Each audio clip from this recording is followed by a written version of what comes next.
আলহামদুলিল্লাহি ওয়াসসালাতুলি আহলিহা আম্মা বাদ। সুপ্রিয় দর্শক শ্রোতা, আল্লাহর নৈকট্য অর্জনের সেরা মাস রমজান পার করছি আমরা। রহমত, মাগফিরাত ও নাজাতের এই মাসে সময়ের মাসব্যাপী আয়োজন হৃদয়ে রমজানে আপনাদেরকে স্বাগত জানাচ্ছি। আমি মুফতি আবদুল্লাহ তামিম। রমজান মাস জুড়ে প্রতিদিন ক্ষমা প্রার্থনার গুরুত্বপূর্ণ সময় ভোর রাতে আপনাদের সামনে হাজির হব। রহমতের দুয়ার খোলা মহিমান্বিত মাস রমজানে মাসব্যাপী এই আয়োজনে সময় সঙ্গেই থাকবেন ইনশাআল্লাহ। সুপ্রিয় দর্শক শ্রোতা, জাকাত ইসলামে অন্যতম একটি মূল বিধান, আর্থিক ইবাদতের একটি গুরুত্বপূর্ণ অংশ। জাকাত সম্পদের পবিত্রতা বিধান করে, সমাজে অর্থনৈতিক ভারসাম্য রক্ষা করে। ইসলামে জাকাত শুধু আর্থিক লেনদেন নয়, তা মানব সেবারও এক অনন্য মাধ্যম। আর যখন কথা আসে জাকাত আদায়ের সর্বোত্তম সময়ের, তখন রমজান মাসকেই সবচেয়ে উপযুক্ত মনে করা যায়। এই মাসে দান সৎকার গুরুত্ব যেমন অনেক বেশি, তেমনি জাকাত আদায়ের মাধ্যমেও পাওয়া যায় আরও বহুগুণ সওয়াব ও বরকত। রমজান মাস হলো বরকতের, রহমতের ও মাগফিরাতের মাস। এই মাসে প্রতিটি নেক আমলের প্রতিদান বহু গুণ বাড়িয়ে দেয়া হয়। হাদিসে বর্ণিত হয়েছে, যে ব্যক্তি এই মাসে একটি নফল আমল করে, সে যেন অন্য মাসে একটি ফরজ আমল আদায় করল। আর যে ব্যক্তি একটি ফরজ আদায় করে, সে যেন অন্য মাসে ৭০টি ফরজ আদায় করল। তাছাড়া রমজানে সমাজের দরিদ্র ও অভাবগ্রস্ত মানুষের কষ্ট বেড়ে যায়। জাকাত এই দুস্থ মানুষের জন্য এক বিরাট সহায়তা হতে পারে। বিশেষ করে ঈদের সময় যেন সবাই আনন্দ করতে পারে, তা নিশ্চিত করার জন্য রমজানে জাকাত দেওয়া উত্তম। রাসূলুল্লাহ সাল্লাল্লাহু আলাইহি ওয়াসাল্লাম ছিলেন সর্বদা দানশীল, কিন্তু রমজানে তিনি আরও বেশি দান করতেন।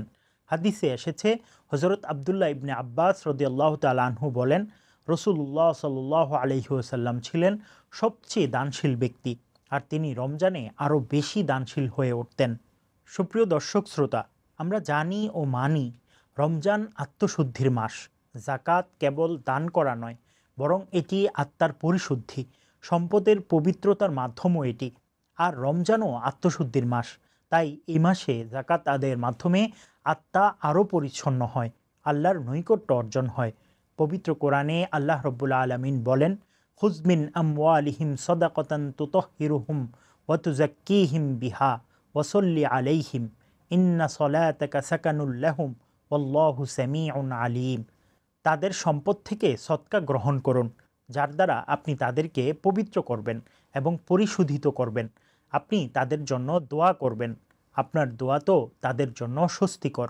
আল্লাহ সর্বশ্রোতা, সর্বজ্ঞ। রমজান মাস জাকাতের বার্ষিক হিসেবের জন্য একটি সুবিধাজনক সময়। পুরো বছরের উপার্জনের হিসেব করে রমজানে জাকাত প্রদান করা অত্যন্ত সহজ হয় এবং এতে নিয়মিত জাকাত দেওয়ার অভ্যাস গড়ে ওঠে। যদিও ইসলাম নির্দিষ্ট কোনো মাসে জাকাত দেওয়ার শর্ত নেই, তবে রমজানে জাকাত আদায় করা অধিক সওয়াব ও বরকতের কারণ। রমজান হলো দানশীলতার মাস, আল্লাহর কাছে ক্ষমা লাভের মাস এবং দরিদ্রদের পাশে দাঁড়ানোর সেরা সময়। তাই আমাদের উচিত এই মাসকে জাকাত দেওয়ার এক বিশেষ সুযোগ হিসেবে গ্রহণ করা, যাতে আমাদের সম্পদ পরিশুদ্ধ হয় এবং আমাদের সমাজ আরও মানবিক ও সহানুভূতিশীল হয়ে ওঠে। জাকাত একদিকে আল্লাহর হক, অন্যদিকে তা বান্দারও হক।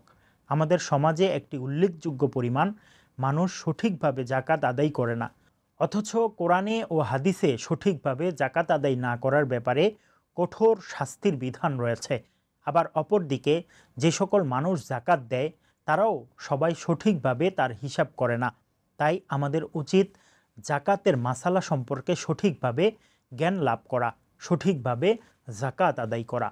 জাকাত আবশ্যক হওয়ার জন্য কিছু শর্ত রয়েছে। কারো মাঝে শর্তগুলো পাওয়া গেলে তার উপর জাকাত আবশ্যকীয় ফরজ। এগুলোর মধ্যে হচ্ছে মুসলমান হওয়া, স্বাধীন হওয়া, নিসাব পরিমাণ সম্পদের মালিক হওয়া, সম্পদের উপর 1 বছর অতিক্রম করা, বছর পূর্ণ হওয়ার ক্ষেত্রে চন্দ্রবর্ষের হিসাব ধর্তব্য হবে, সৌরবর্ষের হিসাব ধর্তব্য হবে না। তার কাছে থাকা সম্পদ মৌলিক চাহিদা পূরণের পর প্রয়োজনের অতিরিক্ত হওয়া।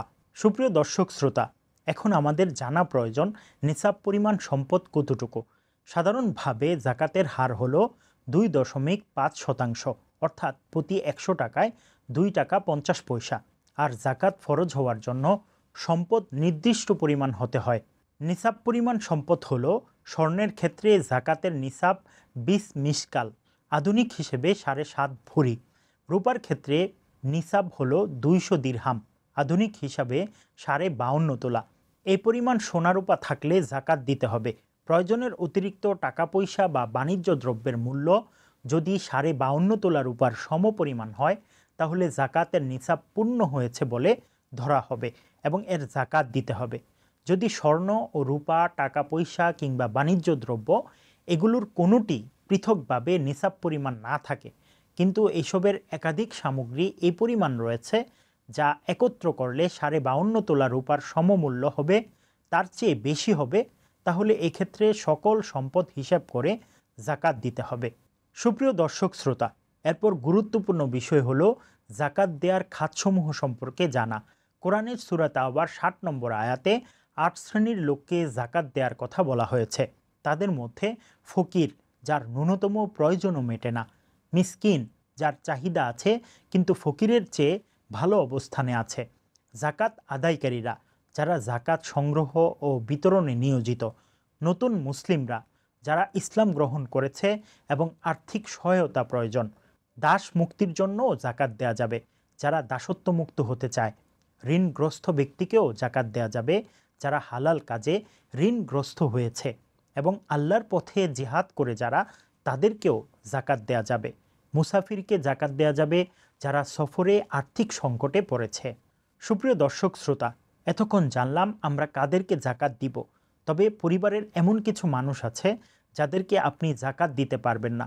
নিজের মা, বাবা, দাদা, দাদি, নানা, নানি, নিজের সন্তানাদি ও নাতি, নাতনিকে জাকাত দিতে পারবেন না।